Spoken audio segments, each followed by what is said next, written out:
From KQED Public Radio in San Francisco, I'm Michael Krasny. Good morning and welcome to the second hour of this morning's forum. Author, editor, journalist, literary critic, contrarian, polemicist, former Trotskyite and atheist, Christopher Hitchens is joining us for this forum hour. His most recent book is God is Not Great, and he's also done a book called The Portable Atheist.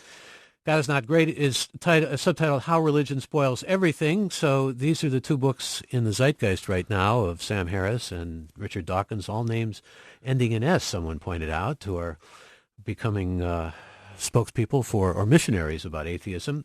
He's contributing editor for Vanity Fair and The Atlantic Monthly, a regular contributor to many magazines. And while we had him in town, I thought we'd talk with him about the presidential race and the role of religion in it, but some other things to talk about first. Welcome, first of all. Hey, nice to be back. By the way, Daniel Dennett, who's number 4 in our Four Horsemen of the Counter-Apocalypse. Yes. Doesn't end in S, but still, nice try. And Ian McEwan gets main credit for your book, actually, doesn't he? He does, yes. It's the I dedicated it to him because over the years he's been a tremendous ally in the sense of someone with whom one can carry on a really intelligent conversation. As you say, he helps you understand the difference between the numinous and the... Yes. A lot of people say, well, atheism is rather arid. After all, it defines itself as a negative, as something you don't believe or something you are not. And where's the magic? Where's the charm in this? Whereas at least religion has this magnificence and this,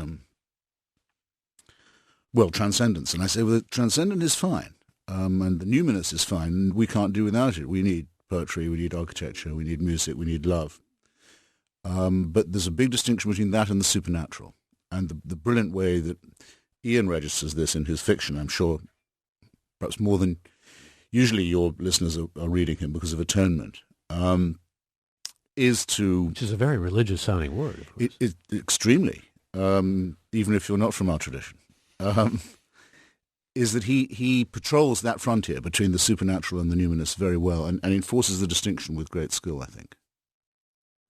Speaking of religion, and we will speak a good deal of religion with you, of course, this morning, but I read a piece you did about Mrs. Budo. First of all, can we surmise that religion is behind this? That, in other words, certainly one gets a sense at this point that Musharraf and company are trying to blame al-Qaeda. They have done so. There's some speculation, I don't think anybody really knows, that maybe the Budo assassination had perhaps something to do with Musharraf wanting to keep his power or consolidate his power?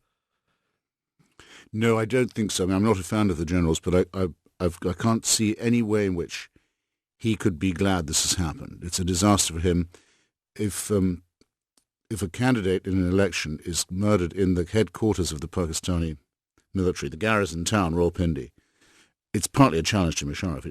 These are people trying to show you don't run this place. You know, it is a direct affront to his power, to his authority, and he must be feeling it. And he can't want the streets of Rawalpindi and Karachi and Islamabad to be on fire, which is a prediction anyone could have made. No, the people who most wanted her dead, most needed her dead, most announced that they would kill her, and were identified by her as the ones who she thought would do it, are the Islamic extremists. So nobody call them Al-Qaeda if you like. Yet, no, from that group, and the government has not allowed them to exhume her body. Why do you suppose that? By the way, claiming credit is a grotesque way of putting it, isn't it? When you think about it. Well, we say that. Yeah, it's appropriate though for what they want in terms of. I suppose yes. They haven't boasted of it. They haven't bragged of it. And there's nothing to say that it wasn't a lone nutcase. Yeah. But if it was a lone nutcase, it would have been a lone religious nutcase, is I guess what I'm saying. Any thoughts as why the government won't allow an autopsy? No, unless that too is a sop to the Islamists, because the tradition in Islam is that the body is buried as soon as can possibly be. And there's always been a difficulty with the autopsy in this case. It does seem bizarre. Have you seen the video? The most recent I have not. one? No, you can't really tell from it whether the claim that the fatal injury was in fact a fractured skull from banging her head rather than from the shrapnel or the bullets. One can't tell whether that claim is vindicated or not, nor whether it would make any difference. We know nothing about the son, who's being named now as a possible successor. They want to go ahead with the election, her party said. on January 8th, and the fact of the matter is he's 19 years old. He has really no experience. No, this is in the worst tradition of subcontinental personality and populist politics. I mean, the Pakistan People's Party, PPP, has always been a private fiefdom of the Bhutto family.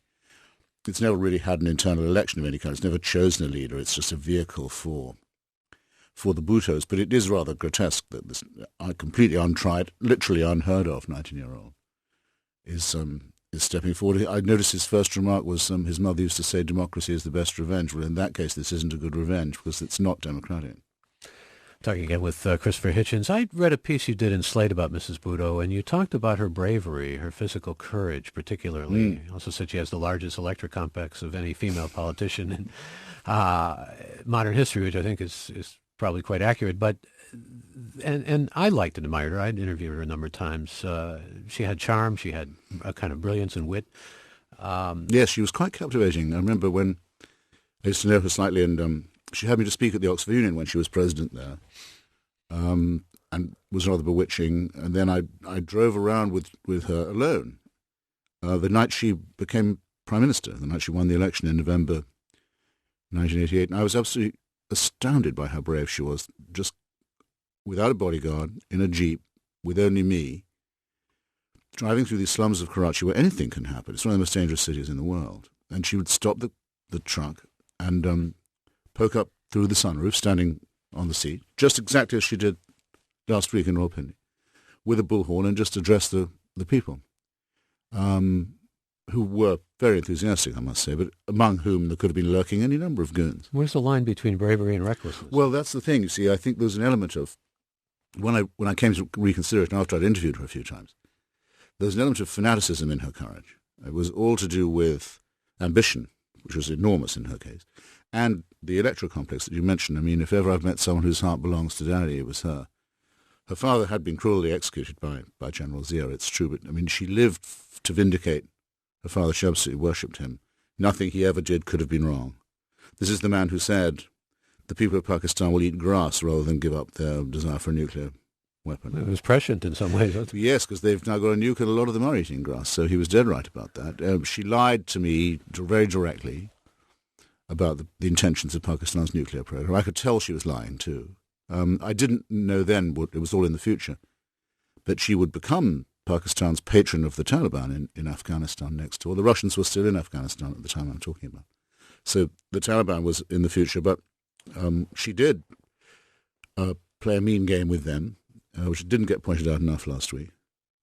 But I think she learned from that experience. The electric complex didn't extend to the husband?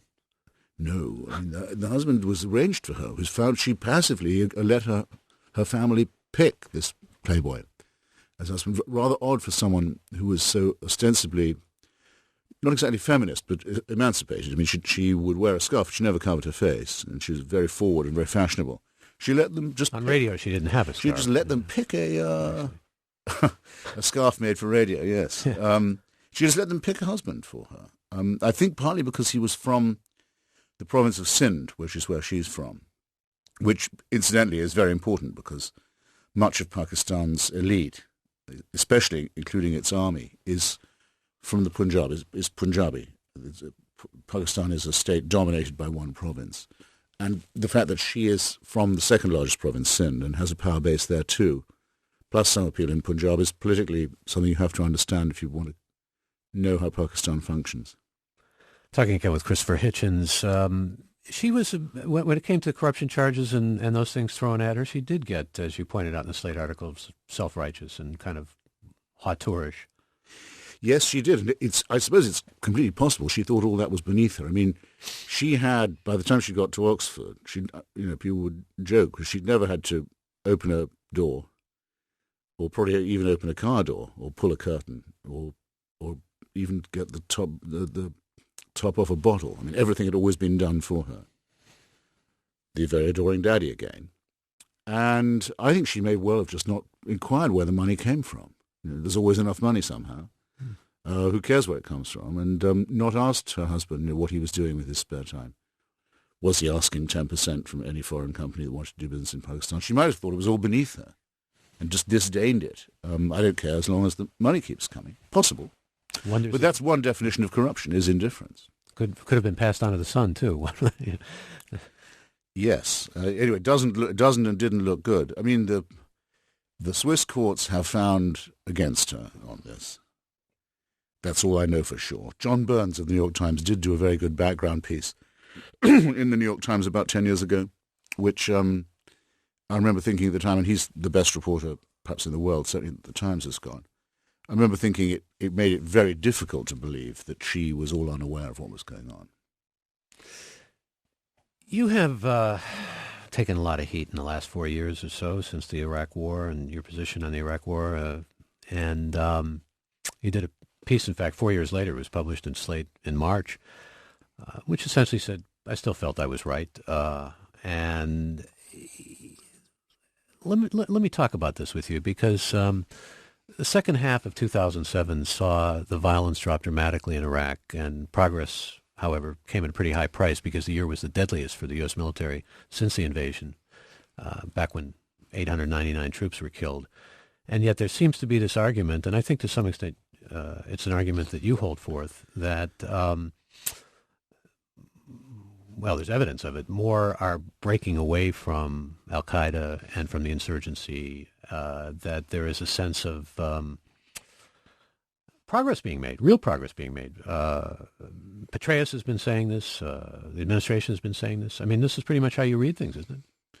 Yes, and that's why I was in favor of the surge of the time, because, look, let's separate one thing out from all the disappointments and blunders and indeed crimes of the occupation. Separate just one thing out that's very important.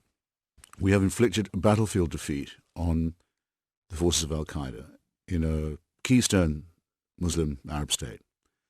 I don't think it's possible to overestimate the importance of that. They decided to make Iraq the country of their big push, of their major effort. So forgive me, Bush was right, fight him there rather than fight him elsewhere? Well, no, I would say fight him everywhere. But I mean, if they pick Iraq as the front-line country, and remember, they were there before we were. There are some people who say they wouldn't have been doing this if we weren't there. That's not true. Abu Musab al-Zarqawi, the deadliest al-Qaeda person after bin Laden, in some ways deadlier than him, was in Iraq before we got there. That's one of the very few things Colin Powell got right in his presentation to the United Nations. And clearly had an alliance with the Ba'ath Party. It still, as al-Qaeda in Iraq still does. It's not just that we've defeated them militarily, and since you mentioned casualty figures, the estimate is about 4,000 al-Qaeda militants this year dead or neutralized in some other way. I think that's a very impressive figure. I wish it was larger. It'll get bigger. It's not just a battlefield defeat. They've been discredited in front of the Iraqi population, who got to see what they were like when they briefly tried to set up an Islamic Republic in Anbar province and elsewhere, who turned on them, who've rejected them, repudiated them, who've come to the United States and said, we'd like to help you beat them. This is a crushing defeat for the forces of Islamic fundamentalism. And a very, very impressive feat of arms by our tremendous armed forces, who I'd be very proud to have seen in action doing this. Now, I just want to make a point to any liberals who are listening. If their advice had been followed, and we'd begun to announce a withdrawal, say, around the time Cindy Sheehan was demanding it, or any of the other times you can think of, al-Qaeda would now be saying that they drove us out of Iraq, and they'd be right. They would be celebrating a military victory and political victory over the United States of America in a keystone state on the Gulf, which is a choke point of the world economy.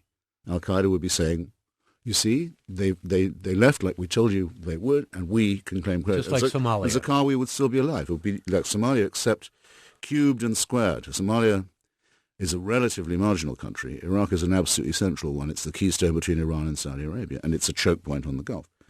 This would have been an unprecedented disaster for civilization, and it's what the American left was demanding.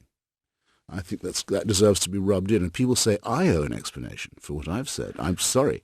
It's the other side who owes the explanation. They'll never forgive you. They'll never forgive you, particularly for alliances with neocons, right? I mean, that's the biggest sin of all. I'd rather be a friend of Paul Wolfowitz than an apologist for Saddam Hussein. What now, as far as Christopher Hitchens sees things? What now in Iraq? Yeah. Well, there are three. When people say they want the war to end, I always ask them, well, which war is that? There's the war against Al Qaeda, which I don't think we can possibly call off. There's the civil war within Iraq, the war within the war, the fight between different groups of Shia, between Shia and Sunni, and different groups of Sunni, and there's the fight to maintain and defend the great, unarguable gain of the war, which is the autonomy and freedom of Kurdistan, the success story, the northern quarter of the country, where there hasn't been any violence and where there's cooperation and prosperity and democracy and secularism and so forth. Well, the Kurdish thing is continuing to go very well. The war against Al-Qaeda is going better than I would have believed it would. The great disappointment is the very mediocre character of the political leadership in Baghdad. I mean, Saddam Hussein totally denuded and demoralized Iraqi society, and there isn't a political class. There's barely a vestigial political class there yet.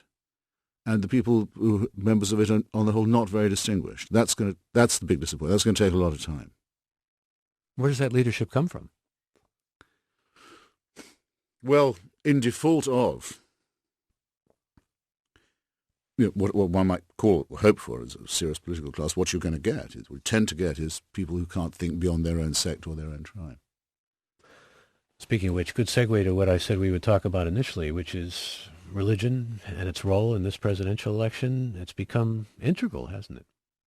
Well, it has in Iowa, at any rate, yes. But that's because I'm not going to say a quick word about my newest column for the Slate, the one that's coming up next, is the absolute scandal of letting Iowa determine all these things for us. I mean, every 4 years, we in the journalistic profession say, we're not going to do this again. We're not going to act as if Iowa was really an election or as if it was really a primary. We know it's only a party caucus. We know there's no secret ballot. We know it's not one person, one vote. We know all this, but every year we fail to swear off. And now it's all happened again. And you read, Mr. Huckabee is surging, right?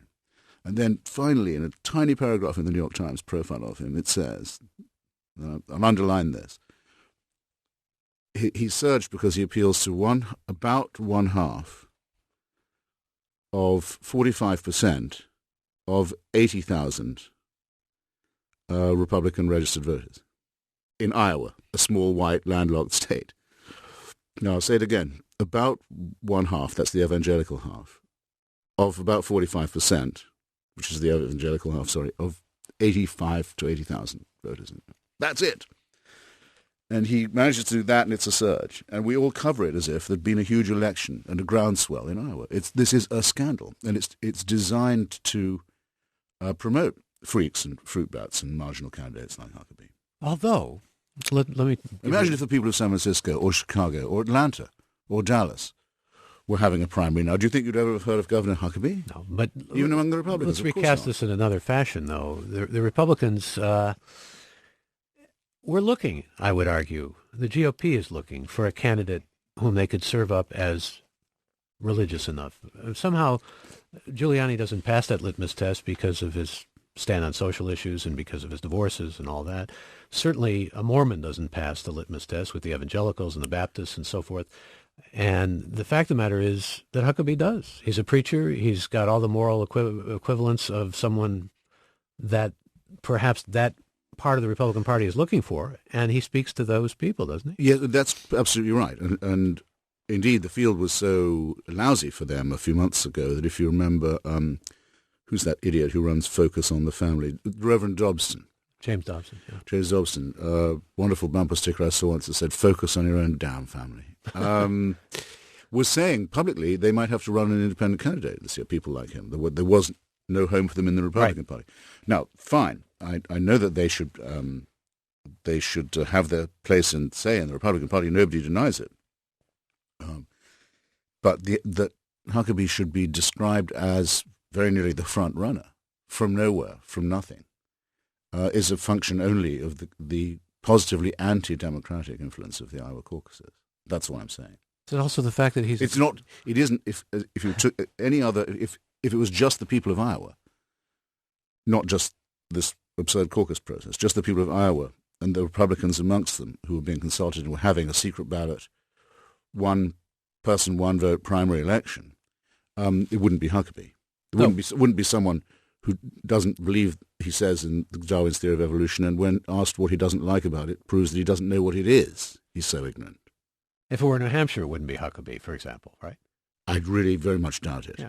So this is a part of the I-word distortion effect that I think is having a terrible effect, has always had a terrible effect on our politics, and really needs to be rejected.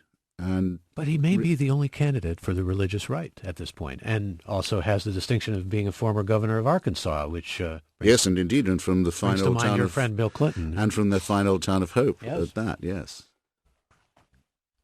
No, well, I agree with you that there doesn't look to be now another plausible evangelical candidate, but it is still absurd that he is treated by our profession as if he was seriously gaining in public opinion.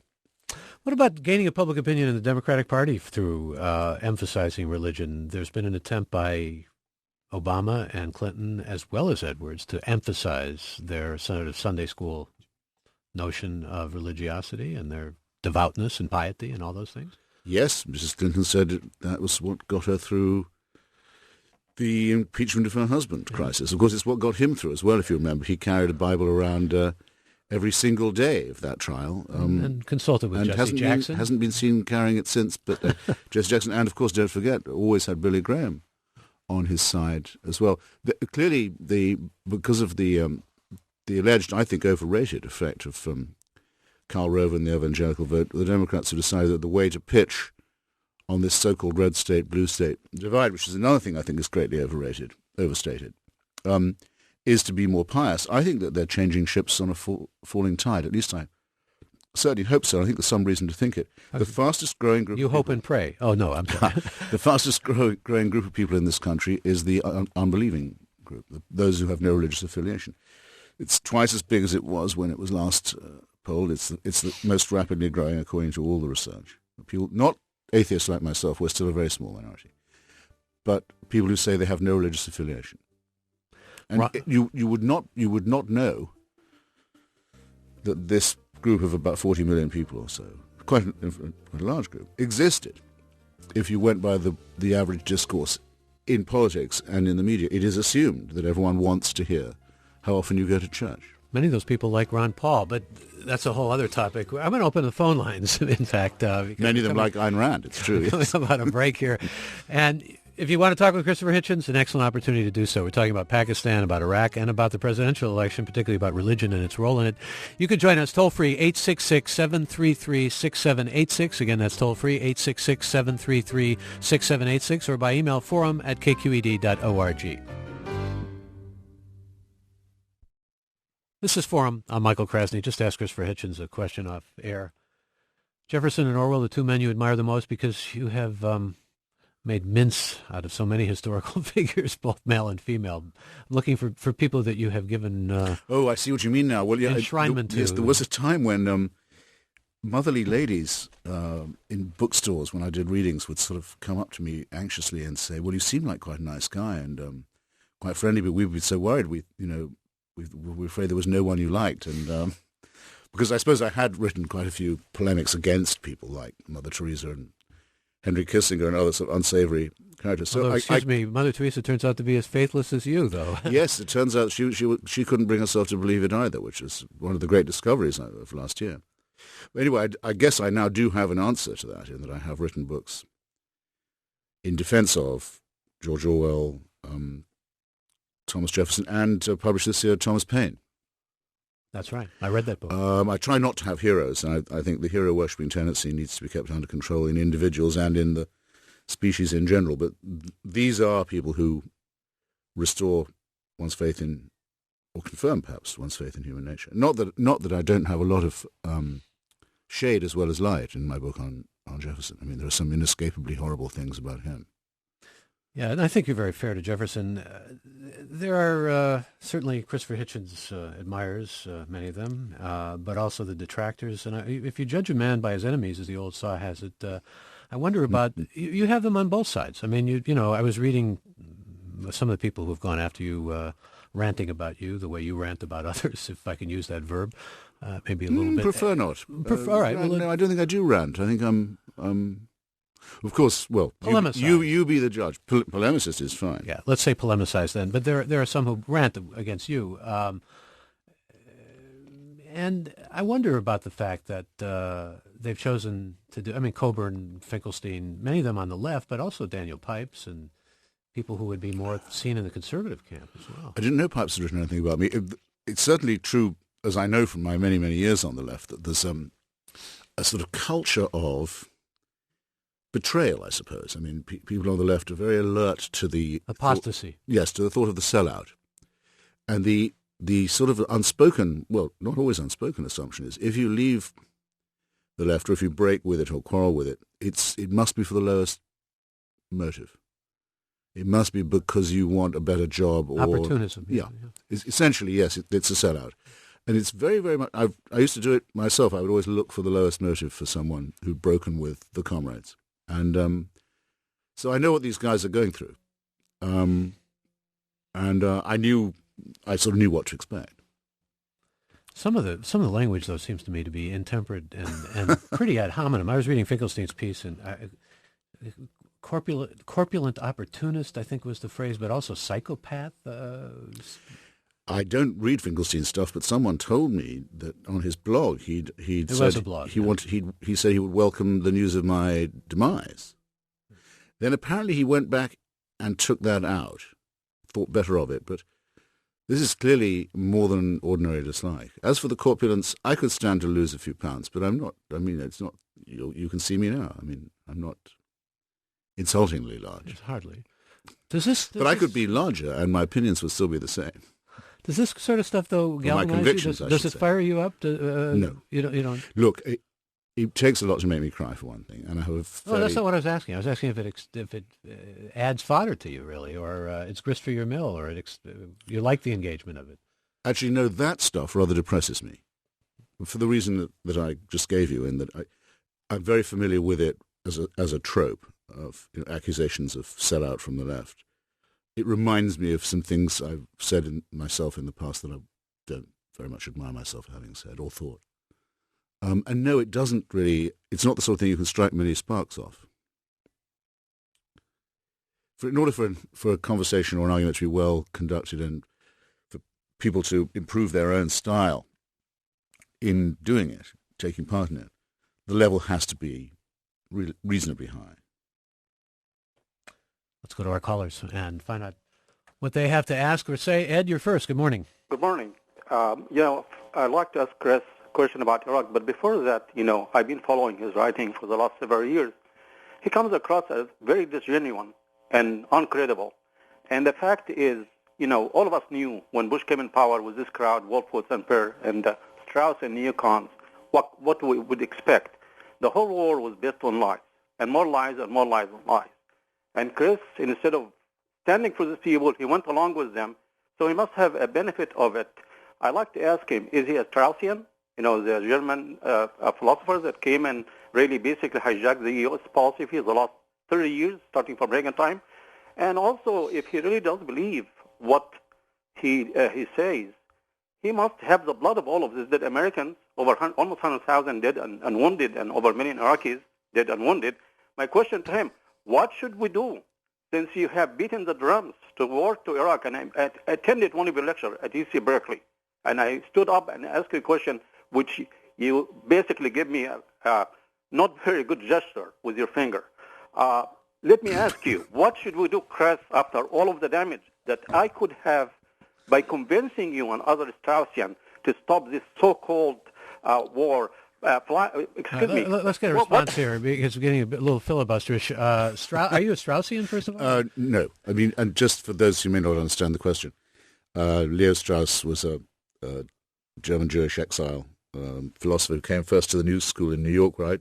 That's right. Do sometimes teach where I'm a visiting professor, and then eventually settled in Chicago. And he's best known for his theory of the esoteric reading of philosophical works, in an attempt to discover what the philosophers were trying to communicate to the adept, to the initiated. He was adopted by the neocons, though, as notably Machiavelli. Well, yes. I mean, he taught some of them, and was a very much beloved philosophical instructor to many people. There isn't really. It's very, very difficult to derive any politics from Strauss. I'm not very familiar with his work. There's one extremely good essay that I do know quite well called "Persecution in the Art of Writing," which is about how down the years many writers have learned how to evade censorship by writing in such a way that the censor doesn't quite realize what it is that they're saying. It gets it past them with sort of literary ingenuity. It's a very well-turned essay, and because he deals in these arcana, many people have a kind of conspiratorial view of what his influence really is, which is a vulgar misrepresentation. If it's really true that I greeted a questioner at a lecture of mine with a manual gesture, I suppose I should apologize. I must have been provoked by something more than that. Did you do that on Maher too, though? I was being booed and jeered at by a crowd. I just flipped them off, yes. But I mean, I hate those little mini Nurembergs. I've said to both Maher and to John Stewart, why don't you try me one day without your cheering section, just you and me, and we'll see who wins the argument. Then there'd be no need to go manual. As to the lying us into war and so on, well, everyone knows how that argument goes. I think it's a second-order question. I don't think the allegations about weapons of mass destruction were fabricated. Okay, I think it was the sane assumption to make of a regime that had used weapons of mass destruction, had an entire ministry devoted to their concealment, had been caught many times lying to the UN inspectors and concealing things from them, that they didn't deserve any presumption of innocence, that they weren't entitled to the benefit of any doubt, that the rational assumption to make was that they were concealing weaponry. But you did say that Secretary Powell's performance, Dog and Pony Show, I think you called it, the UN, was a disgrace. It was terrible, yes. It was shabby and shameful, and it shows something that we already knew, actually, and have recently had confirmed yet again. Our CIA is useless to us. It's worse than not having an intelligence agency at all, is to have one that's politicized and corrupt and incompetent. My line has been, I changed my mind on Iraq during the first Gulf War. If you really separate them into two, actually think the war that started in 91 didn't really end until 2003. Yeah, I was very much opposed to it. I spent a lot of time out there. By the end of it, I changed my mind. I thought we should have ended it by removing Saddam Hussein. And that the big mistake was to leave him in power, was not to take care of this in 1991.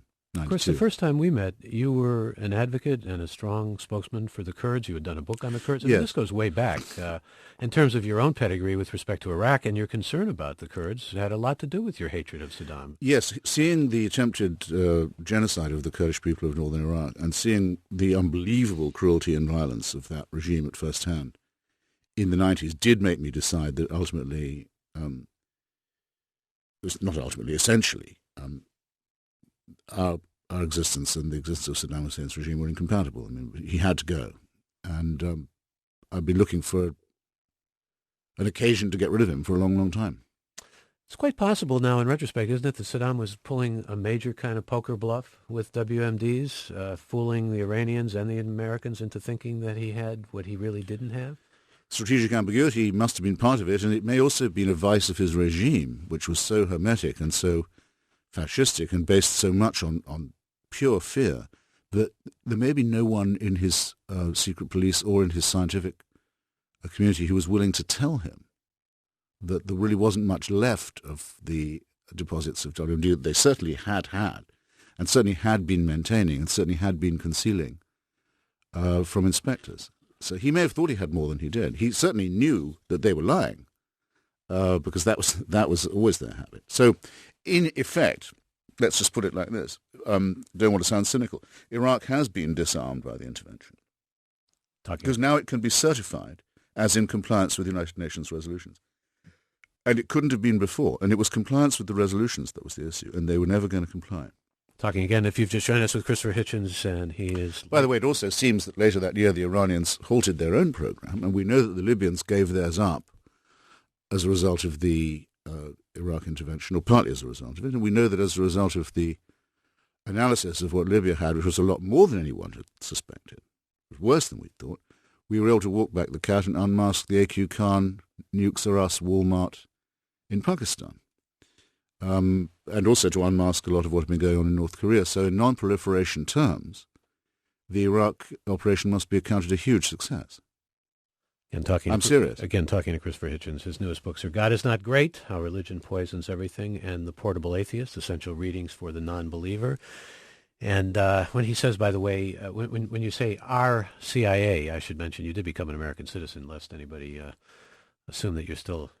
Indeed, yes. On this year, Jefferson's birthday, April 13th. Michael, you're on the air. Good morning.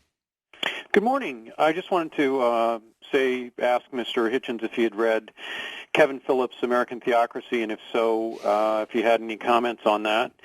And if you give me 20 more seconds, I could mention a couple of things regarding your discussion. Yeah, sure. But though I should mention, you can find an interview that we did with that I did with Kevin Phillips on American Theocracy. Oh yeah, no, I heard it. That was great. I just wondered, following on that, political virtue versus Christian virtue, a la Montesquieu. If Mr. Hitchens is familiar with that. Also, you mentioned the recklessness versus courage of Bhutto. Seems to me recklessness. Then the surge, I believe, has created more problems than overall than it's helped. I'll let you guys. I'll let you guys go. You're giving us a kind of pastiche. Sort of a bit free associating. No, I haven't read Mr. Phillips's work. You read Montesquieu, though, I'm sure. Yes, I have. I've read The Spirit of the Laws a long time ago. I don't think much of Mr. Phillips. Because? Never did, really. There's a certain kind of populism about him that depresses me. And its counterpart, or frequent counterpart, which is a sort of conspiratorialism. From the reviews of that book, it seemed to me that he was at it again. But I shouldn't really say, having not read it. I think it'd be... Well, he does go after the Bush family, and he not only goes after the Bush family, he goes after the kind of thing that you go after, because he's quite condemnatory of how theocratic and religious, has become too much involved and colluded into politics. Well, I certainly think that...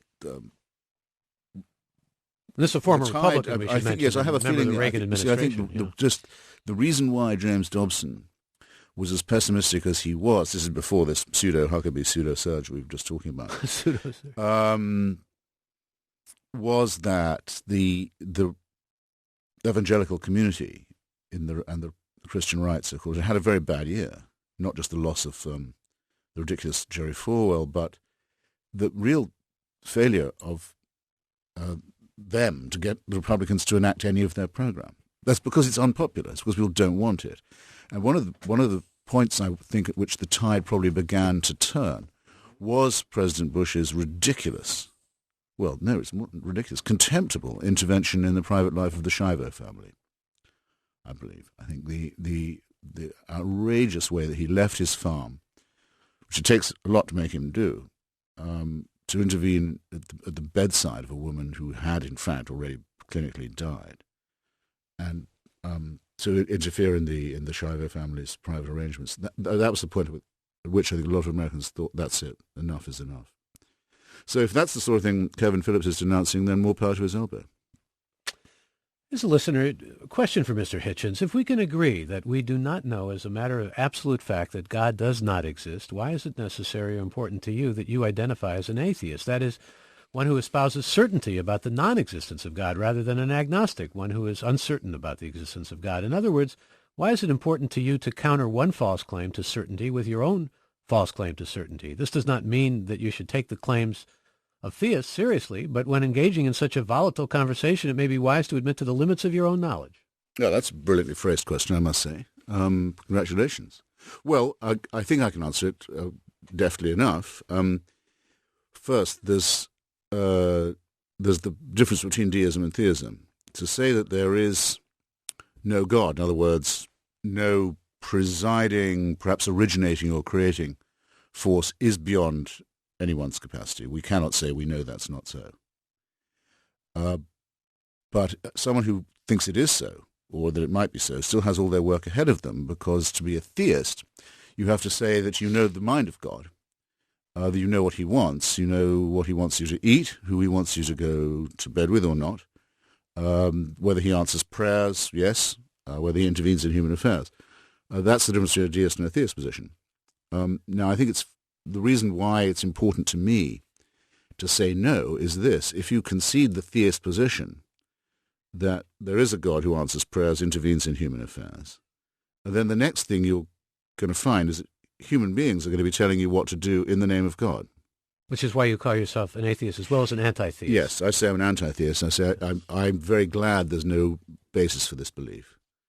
The atheist position is there is no reason to think it is true, which means that we may discard it. I would add it's a very good thing it's not true, because it would be awful if it were, in that we would be living under an unalterable celestial dictatorship that could read our thoughts while we were asleep and convict us of thought crime and could pursue us after we were dead. And in the name of which priesthoods and other oligarchies and hierarchies would be set up to enforce God's law, which is, of course, exactly what does happen if you concede the proposition. So the beginning of the struggle for human emancipation, in my opinion, which is why I recommend the Portable Atheist so highly to you, because it shows how this argument goes back to the dawn of history. The original human emancipation is the emancipation from the idea of a celestial dictatorship. Well, who's this famous British atheist who just recanted and said that he's found faith, or he's... There is a celebrated, well, reasonably celebrated English academic called Anthony Flew, F-L-E-W, who has, for the last 10 years of his... I was about to make an ad hominem remark, who, in his dotage, actually, I think I may as well just come right out and say it, has been every year changing his mind, to and from, back and forth, against the existence of God. I think this last time he said he thought there was a God. I think it's incredibly unlikely that he knows. Yeah. Yes, I strongly recommend Anthony Gottlieb's review of his book in the New York Times Book Review. There's a listener named Zeus who says, fair enough. I don't believe I've ever heard Christopher Hitchens ever admit he was substantially wrong on any issue. It appears he is the same kind of faith-based fundamentalist he accuses others of being.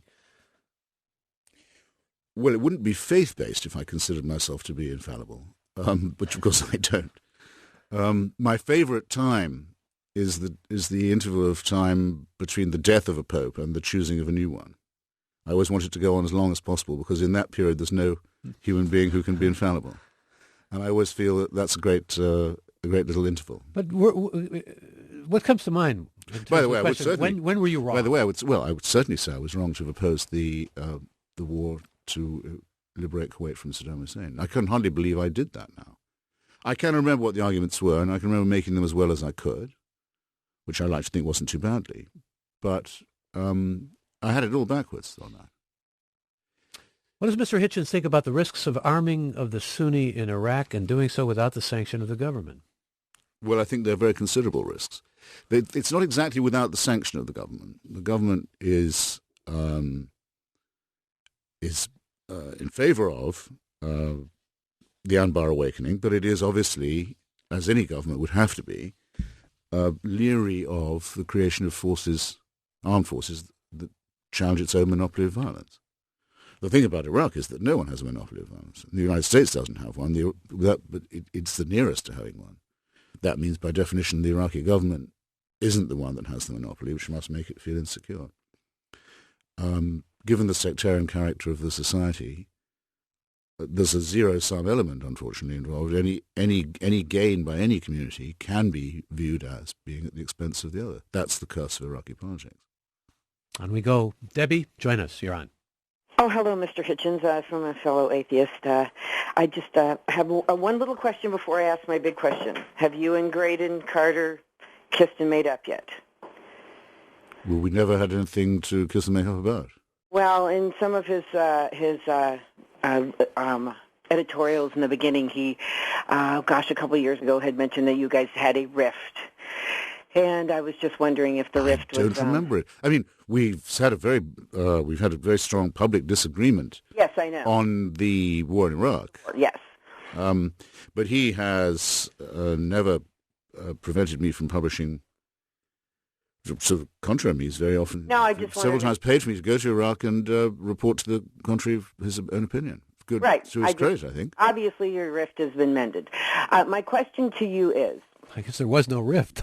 I thought I heard you earlier say that you did not believe Benazir Bhutto's letter from the grave that said, in the event of my death, please blame Musharraf. I think I heard you say that Musharraf, in your opinion, is not to blame. Well, I think there are two senses of the word blame. She had, and two senses of the word responsible as well. She had said that the protection that she'd wanted from him, the level of protection that she felt she was entitled to which she felt she was entitled, I should say, had not been forthcoming, and that was in itself culpable. But I don't think she meant it to be, and I didn't read the letter as meaning that the Musharraf regime was trying to organize or bring about her death. Well, there has been ongoing criticism for not protecting him. Yes, absolutely. But I mean, as I say to someone who admires her and who's seen her do it, if you will suddenly push back the sunroof of your car and protrude yourself through the top in these circumstances, I mean, it is a very rash thing to have been doing. I don't make her the author of her own death by saying that. I have seen her and heard her say many, many times before she returned that it was the Al-Qaeda and Islamist forces that were hoping to kill her. Let me thank Debbie for the call. I think that distinction is worth making. I don't think the Musharraf government is blameless, but I don't think that it was the author of her assassination. Mohammed, our next caller, welcome. Hey, thank you for having me on, Dr. Krasny. I hope to be starting an internship soon with Forum. My question for Mr. Hitchens is, you say in your book that you hate all religions equally. And I was wondering, among the three monotheistic faiths, Christianity, Judaism, and Islam, which one do you think presents a stronger argument for the existence of God? Well, I think they're all equally fallacious in that respect. Do you think one can prove better than the other that there is a God, or do you think they're all equally? No, I think that assumption is equally weak, whoever makes it. Whether it's a Quaker or whether it's a member of the Muqtada Sadr's Mahdi army, it's just as fatuous to assume that we are here because of a divine plan rather than because of the laws of evolution via natural selection. Mohammed, thank you for the call. On we go. Chuck, you're on. Thanks a lot. I guess just on that subject, I think that there are some people, perhaps myself included, who see in those natural laws the hand of God, and therefore there is no real supernatural as distinct from the natural. But that's not what I called about. I called because I think Mr. Hitchens is making what I hear the same dangerous mistake that a lot of people make with regards to the Iraq War, which my feeling about was if you're going to do it, you should do it right. And my main criticisms have been about all the ways in which we've kind of messed it up. But he seems to emphasize the military aspect about defeats of Al-Qaeda and the rejection of Al-Qaeda by elements of the Iraqi population, which are fine things. But I think even George Bush would tell you that the real threat of Al-Qaeda and so-called Islamofascism is an ideological one, and the warfare is basically asymmetrical, so that these military defeats, I think, are of less importance than the rise of the ideology of Al-Qaeda and anti-Americanism and recruiting for that cause, and therefore, when you reckon the costs and benefits of the Iraq War, it becomes a lot more difficult than just military defeats for the American military can defeat pretty much anybody. Well, I don't have a rooted disagreement with what you say, and I could tell you things about the mismanagement of the war that would curl your hair. But I think I was careful to say in my first reply to Mike that it wasn't just the battlefield defeat inflicted on Al-Qaeda, the terrible casualties that they've had to absorb. It was the discredit that they've had to undergo in the majority Sunni provinces where they had begun to try and set up an alternative government, a so-called Islamic Republic in Bakuba, and had revealed themselves as sadistic, incompetent, intolerant, corrupt, vicious, very largely foreign-run, and in other words, it thoroughly alienated the Iraqi population, so that it was a political defeat for them as well as a military one. I hope I made that plain. Let me thank the caller. We have come to the end of the hour. I want to mention Christopher Hitchens' books again. God is Not Great, How Religion Poisons Everything, and The Portable Atheist, Essential Readings for the Non-Believer. He writes for Slate and is contributing editor, The Atlantic Monthly and Vanity Fair. Always good to have you on. Very nice of you to have me again. I thank you. Here's a question for you from a listener as we go out. How do you celebrate New Year's Eve? And he says, Happy New Year's, which I'll say to our listeners. What do you do? I'll be on a plane tonight to London, so I won't know what time the balloon drops. Well, good flying.